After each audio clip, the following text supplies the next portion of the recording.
Une manière plus démocratique d'aborder la confrontation consiste à rendre perceptible aux nouveaux venus ce qui relève de cette zone-là.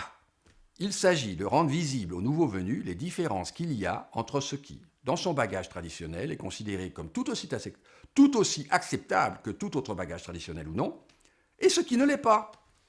En plus, il s'agit de mettre en évidence la logique qui permet cette distinction, ainsi que la différence fondamentale qu'il y a entre ce qui semble inacceptable, mais ne l'est en fait pas, et ce qui est vraiment inacceptable, car il y a des choses dans son bagage traditionnel qui pourront paraître étranges ou même choquantes dans son nouveau milieu, mais qui, en fait, sont tout à fait tolérables, puisqu'elles ne remettent pas en cause ce qu'il est vraiment important de respecter. Évidemment, le nouveau venu a tout intérêt à comprendre ce qui peut être incompris ou mal vu, et par là retarder son intégration. Mais au niveau de la société, il est encore plus important que chaque nouveau venu perçoive au plus vite ce qui est fondamental. Et ce n'est pas forcément en passant par le détail des us et coutumes que l'on arrive au fondamental. Car il faut bien distinguer parmi les coutumes celles qui ne s'imposent pas à autrui, celles qui n'impliquent pas que l'on refuse à autrui le droit d'avoir ses propres façons de faire. En fait, la seule chose qu'il faut identifier pour la dénoncer dans la tradition importée, c'est une éventuelle tendance à placer sa propre tradition au-dessus des autres et à refuser à autrui le droit d'avoir ses us et coutumes propres. À vouloir opposer la tradition locale à une tradition importée, on manque le principal. Ce qu'il y a de contradictoire à vouloir imposer le respect des us et coutumes locales aux immigrés, c'est que cette requête, soi-disant minimale, est en fait maximale et ne se distingue en rien d'une requête traditionnelle. Or, comme je l'ai déjà souligné, ce qui distingue la tradition de la modernité, c'est justement que dans la première, presque toutes les valeurs, normes et lois découlent du principe fondamental, alors que les démocraties s'évertuent à ce que ce soit le moins possible qui soit déterminé par le principe fondamental, puisque ce principe fondamental consiste justement à protéger la diversité des conceptions et des manières d'être. On peut bien sûr faire remarquer que la diversité des points de vue et des façons de faire mène à la discorde, et même aux guerres de religion. Cependant, c'est justement pour en finir avec les guerres de religion que l'on est venu à imposer le respect de la pluralité des conceptions. Depuis fort longtemps, aimer sa religion signifiait détester celle d'autrui. Et la chrétienté occidentale, lorsqu'elle se divisait contre elle-même sur des questions de foi et de discipline religieuse, avait pris l'habitude, bien avant la réforme protestante, de recourir aux armes. Depuis longtemps, faire référence à la religion faisait partie de l'art de gouverner. Cependant, les guerres de religion, qui au XVIe et XVIIe siècle éclatèrent en France, au Royaume-Uni, en Allemagne, aux Pays-Bas, en Bohême, semblaient vouer ces régions à un chaos irrémédiable. Et cette évolution constituait un défi politique nouveau. C'est à travers crises, massacres et guerres épuisantes que les sociétés européennes ont évolué vers la notion de tolérance et ont inventé une manière de dépasser les conflits religieux. Les conflits idéologiques et les guerres d'extermination qui mettaient à mal l'Europe chrétienne au XVIe et XVIIe siècle ressemblent de fort aux guerres de religion qui ravagent certaines régions du monde contemporain. Même type d'argumentation, même manque total de respect pour autrui. Il y avait trop de religions qui luttaient pour occuper la place centrale, pour occuper le noyau social.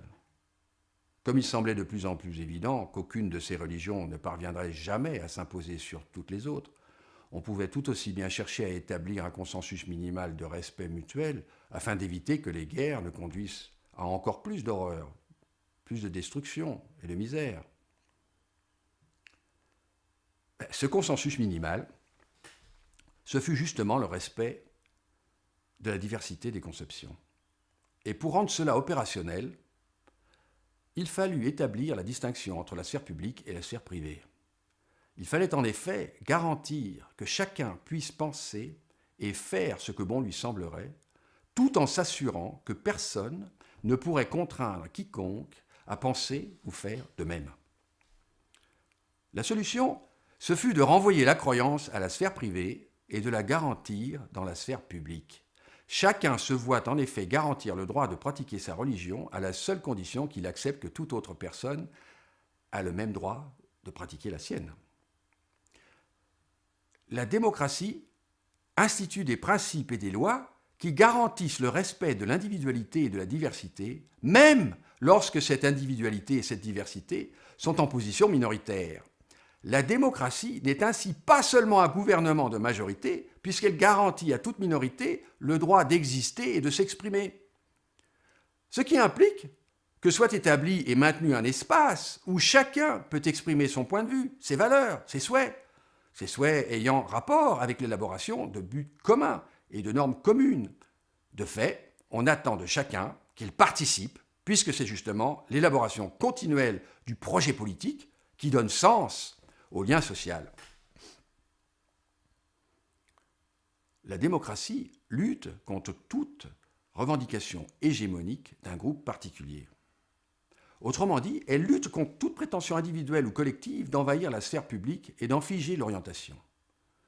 La démocratie accepte quand même que tout type de revendication puisse s'exprimer. La diversité et la complexité assurent la vitalité de la démocratie.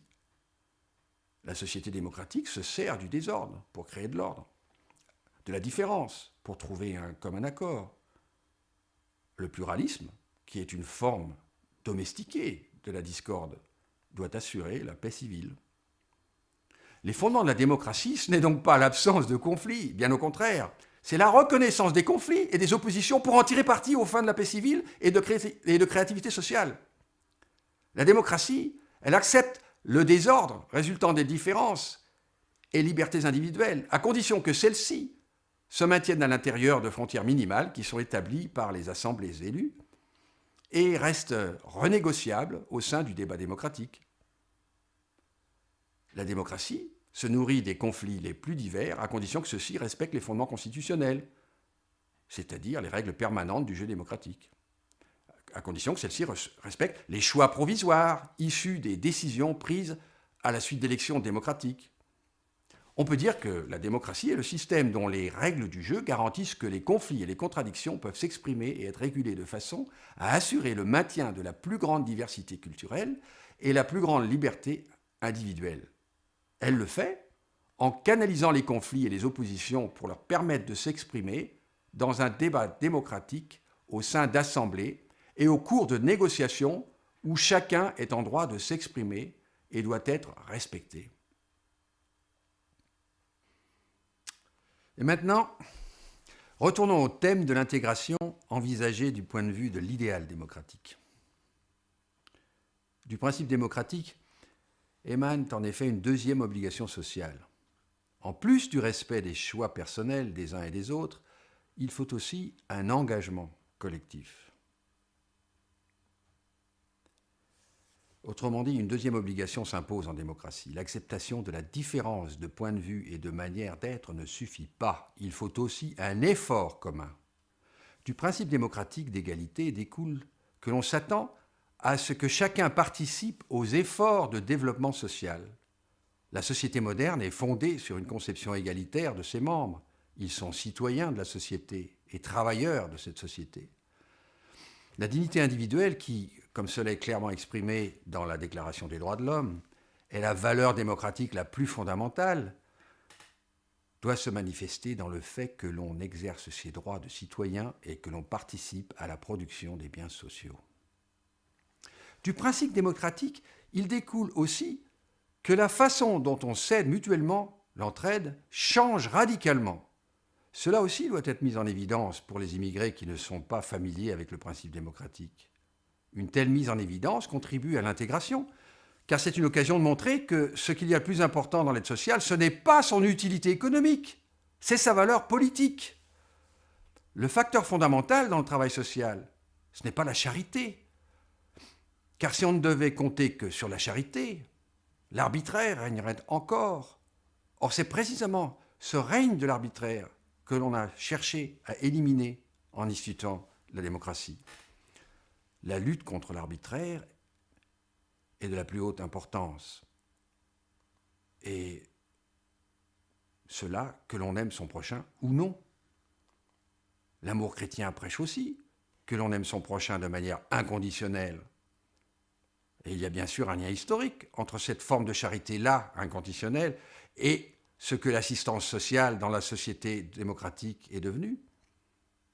Ceci dit, c'est tout de même pas qu'au sein de la religion chrétienne que l'on pratique la charité et que l'on prêche l'amour de son prochain. Même si l'on peut prôner l'amour du prochain comme une valeur universelle, il convient de remarquer que ce n'est pas cela qui caractérise la société démocratique. La société démocratique n'est pas caractérisée par une conception de l'amour du prochain, et ce n'est pas une telle conception qui assure le lien social.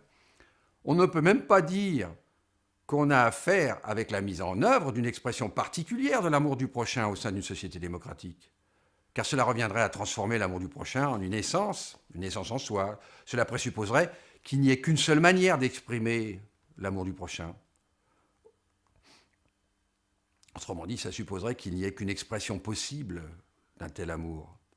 Or, des siècles de débats théologiques, philosophiques et politiques ont bien montré que tel n'était pas le cas. Il n'y a qu'à penser à Le diable et le bon Dieu de Jean-Paul Sartre, par exemple. Non. En fait, il convient bien mieux de dire qu'au sein de la société démocratique, une troisième instance est apparue entre mon prochain et mon Dieu, entre cet autre comme moi-même et ce divin comme personne. Une troisième instance qui doit faire en sorte que personne ne soit dépendant des deux premières instances. Personne, en effet, dans une société démocratique, ne devrait être dépendant de la précarité d'une aide éventuelle de son prochain ou de son Dieu. Personne ne doit devoir attendre le bon vouloir d'un autre individu. Tout le monde doit être assuré de l'aide de la collectivité en cas de besoin. Ceci, bien sûr, dans les limites des définitions collectives de ces besoins. C'est bien sûr la collectivité qui, de façon démocratique, définit l'ampleur de l'aide sociale. Encore une fois, c'est la lutte contre l'arbitraire qui anime le projet démocratique. Le travail social consiste donc à s'assurer que chacun puisse voir sa possibilité de s'accrocher au lien social. Une partie importante du travail social consiste à aider les nouveaux venus qui n'ont pas encore vu le lien qui traverse et tisse la société. Une partie importante du travail social consiste à faire voir ce lien qui est en quelque sorte la trame de la société. Il ne convient pas seulement à faire en sorte que les nouveaux venus qui ne connaissent pas le lien social, qui ne sont pas encore accrochés, et ceux qui ont perdu prise, c'est-à-dire qui ne sont plus accrochés, le soient. Il convient de leur faire comprendre l'importance et la forme du lien social dans la société démocratique.